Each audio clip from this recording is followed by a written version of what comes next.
नमस्कार, आप देखना शुरू कर चुके हैं एवी न्यूज और मेरा नाम है चंदन पटेल।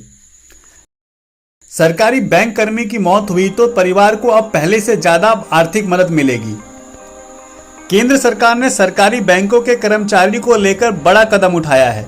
उसने सरकारी बैंक में काम करने वाले कर्मचारी की मौत होने पर उसके परिवार को मिलने वाली पेंशन में इजाफा किया है।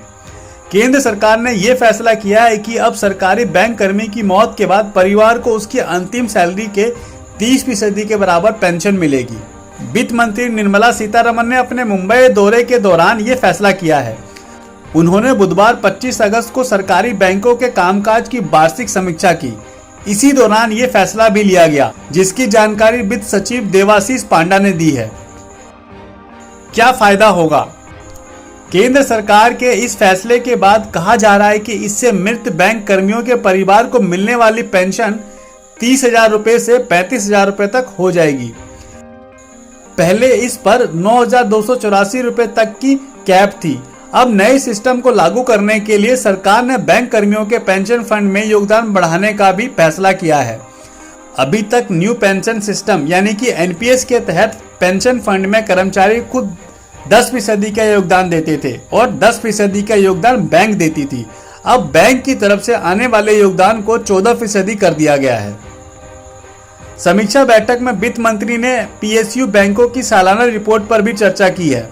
साथ ही बैंकों से आत्मनिर्भर भारत को अमल में लाने पर भी बात की है। इसके अलावा निर्मला सीतारमण ने बैंकों से पूर्वोत्तर राज्यों के लिए अलग से योजनाएं बनाने को कहा है। कर्मचारियों को लेकर हालिया में यह दूसरा बड़ा फैसला है, जिसमें बीते 3 से 4 दिनों में यह दूसरा मौका है जब सरकार ने कर्मचारियों को लेकर कोई बड़ा फैसला किया है। बैंक कर्मियों से पहले वित्त मंत्रालय ने कोरोना काल में बेरोजगार हुए लोगों के लिए बड़ा ऐलान किया था। बीती 21 अगस्त को उसने फैसला किया था कि जिन लोगों की कोविड काल में नौकरी चली गई थी, उनके प्रोविडेंट फंड का पैसा अगले 1 साल तक सरकार ही देगी। कर्मचारी और नियोक्ता दोनों के हिस्से का पीएफ इसमें शामिल है, यानी 2022 तक दोनों का हिस्सा सरकार देगी। हालांकि इसके लिए 2 शर्तें रखी गई है। पहले, इस योजना का लाभ वही लोग उठा पाएंगे जो नौकरी खोने के बाद फॉर्मल सेक्टर में छोटे स्तर की नौकरी कर रहे हैं। दूसरी, कर्मचारी ईपीएफओ पंजीकृत कंपनी में काम कर रहे हो।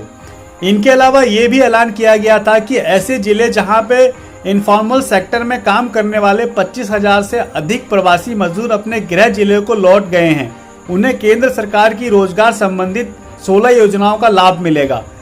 वित्त मंत्री ने यह भी कहा है कि 2022 में सरकार ने कोविड-19 के चलते मनरेगा का बजट 60,000 करोड़ रुपए से बढ़ाकर 1 लाख करोड़ रुपए कर दिया गया था।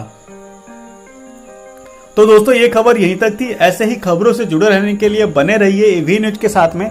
अगर आपने एवी न्यूज को सब्सक्राइब नहीं किया है तो एवी न्यूज को सब्सक्राइब करें, वीडियो को लाइक करें, ज़्यादा से ज़्यादा शेयर करें, बेल आइकन जरूर दबाएं और बेल आइकन दबाने से जो भी नया न्यूज आएगा, जो भी नई जानकारी आएगी, सबसे पहले आप तक पहुंचेगा। बहुत बहुत शुक्रिया दोस्तों। जय हिंद, जय भारत।